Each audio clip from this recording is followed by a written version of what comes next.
The old farmhouse had stood for nearly a century, weathering storms and seasons without ever truly revealing its secrets.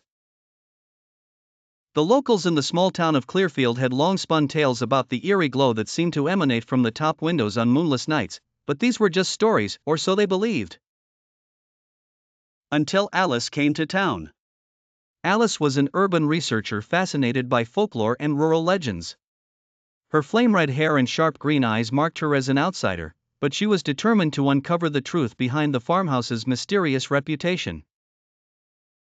She rented the place for a month, armed with digital recorders, infrared cameras, and electromagnetic field detectors.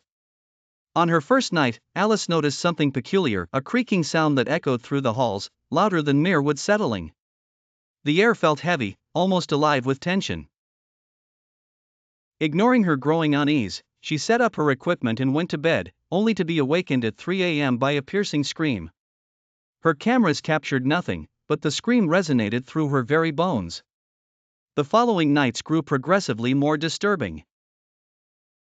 Strange markings appeared on the walls, reminiscent of ancient runes. Her detectors went haywire without any identifiable source. And then there were the whispers, soft, unintelligible mumblings that seemed to come from within the walls themselves.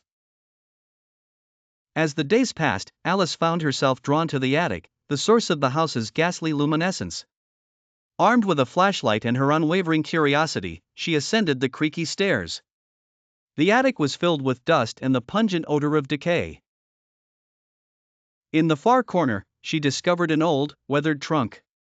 With a sense of grim anticipation, she opened it, revealing a collection of old journals and photographs.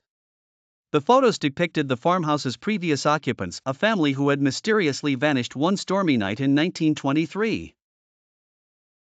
The journals detailed their slow descent into madness, driven by the house's dark influence.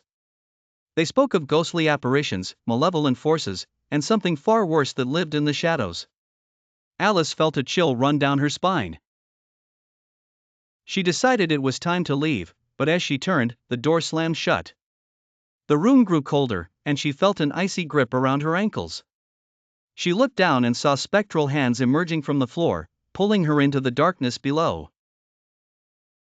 Her screams echoed through the empty farmhouse, blending with those of the family lost to time. It was said that anyone who tried to uncover the house's secrets would become part of its tragic history, and Alice was no exception. Her rental car was found abandoned, her equipment scattered, but of Alice, there was no trace.